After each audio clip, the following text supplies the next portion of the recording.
बिहार में जातीय गणना के आंकड़े जारी कर दिए गए हैं। 2 चरणों में सर्वे हुआ था, लेकिन अब बहुत से लोग कह रहे हैं कि हमारे घर टीम आई ही नहीं थी सर्वे के लिए। बिहार सरकार कह रही है कि एक ऐतिहासिक काम हुआ है, कमज़ोर वर्ग का विकास होगा, उनकी वास्तविक संख्या कितनी है ये पता चल गया।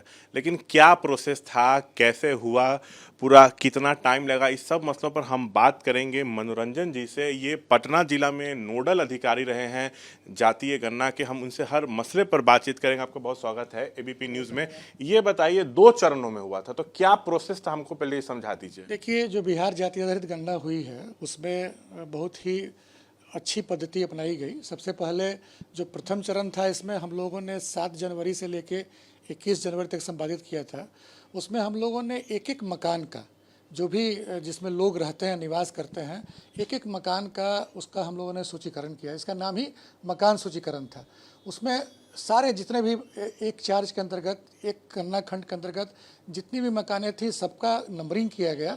उस नंबरिंग करने का अभिप्राय ये था, ये उसका उद्देश्य ये था कि जब हम वास्तविक गणना करेंगे तो वैसे में हम किसी परिवार को न छोड़ सकें और एक एक परिवार की गणना हो जाए।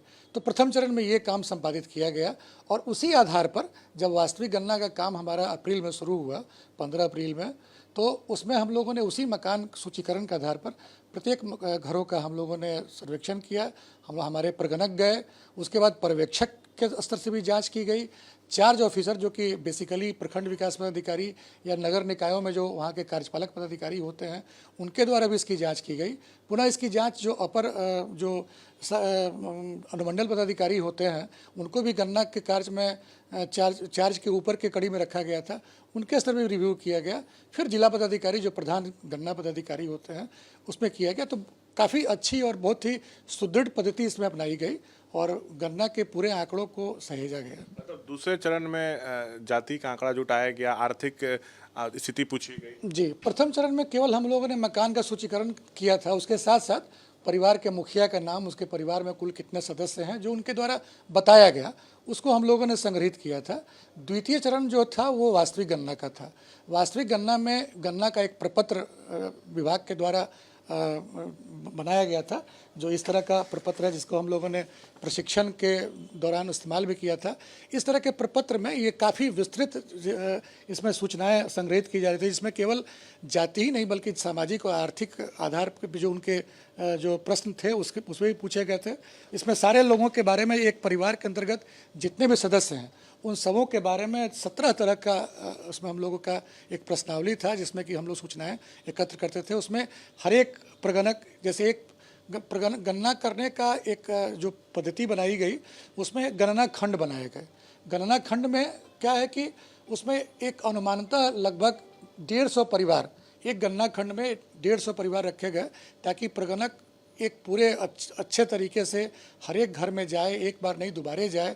ये भी किया गया कि अगर कोई आदमी प्रथम बार में नहीं मिल सका तो उसके पास दूसरी बार भी जाना है, उसकी जानकारी अगल बगल के लोगों से प्राप्त करने के कब रहते हैं। तो ये पूरा प्रयास किया गया कि सभी घरों में प्रगणक समय पे जाएं। उसके बाद पर्यवेक्षकों को भी जवाबदेही दी गई।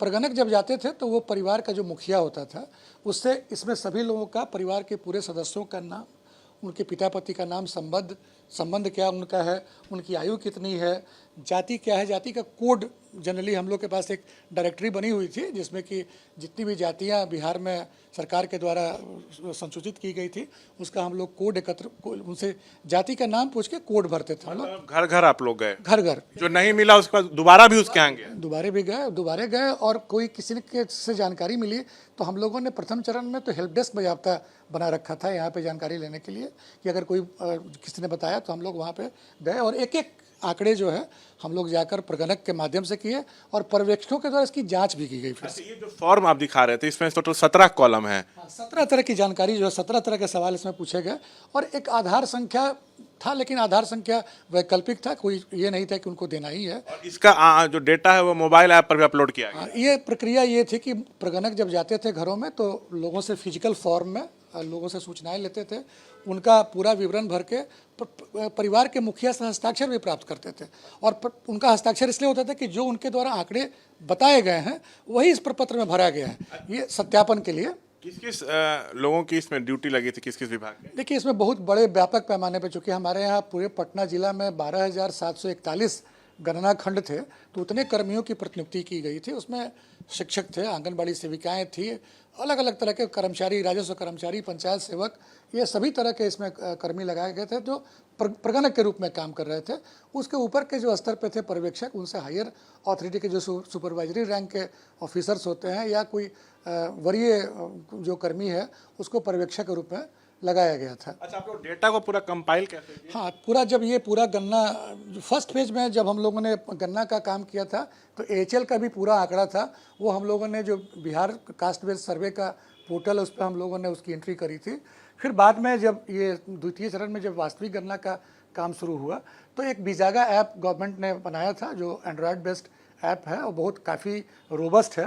तो उस पर हम लोगों ने प्रगणकों के द्वारा, एक एक प्रगणक के द्वारा, जो एक प्रगणक के द्वारा जितने परिवारों का आंकड़ा प्रपत्र में संग्रहित किया गया था, उसको उसने खुद से अपने मोबाइल ऐप में उस बिजागा ऐप पे उसने एंट्री की। एंट्री करने के बाद वो उसको सबमिट करते थे और पूरा का पूरा डेटा सर्वर पे एकत्र होता था। फिर बाद में जब उस मॉड्यूल में उसके ऊपर सुपरवाइजर्स का मॉड्यूल था, तो सुपरवाइजर्स भी वो जितने भी प्रपत्र थे उन प्रपत्रों से एक एक जांच करके जो प्रगणक के द्वारा मोबाइल में एंट्री की गई है ऐप पे एंट्री, उसकी एक जांच करते थे पर्यवेक्षक, और पर्यवेक्षक के द्वारा जांच करके उनका मतलब उसका रिव्यू करते थे, और रिव्यू करने के बाद जो आंकड़े अगर जो बिल्कुल सही पाएगा उसको वो सबमिट करते थे, अदरवाइज उनको एडिट करने की भी फैसिलिटी दी गई थी। और सामान्य प्रशासन विभाग को पूरी जिम्मेदारी थी। सामान्य प्रशासन विभाग नोडल डिपार्टमेंट था, वो वही इसके बारे में जितने भी दिशा निर्देश हैं, इसकी मॉनिटरिंग है, नोडल डिपार्टमेंट स्टेट गवर्नमेंट की तरफ से जीएडी के को सामान्य प्रशासन विभाग को बनाया गया था। कहा जा रहा है कि 500 करोड़ भी सरकार के खर्च हुए। ये तो विभाग के स्तर से जानकारी दी जा सकती है कि उसमें बजट का क्या प्रावधान था, ये विभाग के स्तर से ज़्यादा जानकारी मिल सकती है। पूरी तरह पारदर्शी तरीके से हर कुछ अच्छे तरीके से, बहुत पारदर्शी, बहुत सुदृढ़ तरीके से, और उसकी मॉनिटरिंग भी बहुत प्रॉपर लेवल से प्रत्येक दिन लगभग जिला पदाधिकारी के स्तर से यहाँ पे मॉनिटरिंग की गई। हम लोग कोई ऐसा दिन नहीं गुजरा हो जिस दिन जिला पदाधिकारी महोदय ने इसकी मॉनिटरिंग यहाँ नहीं की हो। इसी तरह से स्टेट गवर्नमेंट के स्तर पे भी मुझे पूरा याद है कि प्रत्येक दिन प्रधान सचिव महोदय और मुख्य सचिव महोदय के द्वारा इसकी मॉनिटरिंग की जाती थी कि कैसे चल रहा है, कहाँ क्या बाधाएं हैं, कहाँ क्या कठिनाइयाँ हैं, और जहाँ कहीं भी कोई संशय रहा विभाग के द्वारा बहुत जल्दी उस पर निर्णय लिया गया, हम लोग को दिशा निर्देश दिए गए, और बहुत अच्छे विभाग की निगरानी में इसको हम लोगों ने एक निश्चित समय में हम लोगों ने पूरा किया है इसको। तो ये थे हमारे साथ पूरे मसले को समझाते हुए एडीएम हैं और नोडल अधिकारी रहे हैं जातीय गन्ना के पटना में। कैमरा पर्सन विशाल राय के साथ से श्याम कुमार, एबीपी न्यूज़, पटना।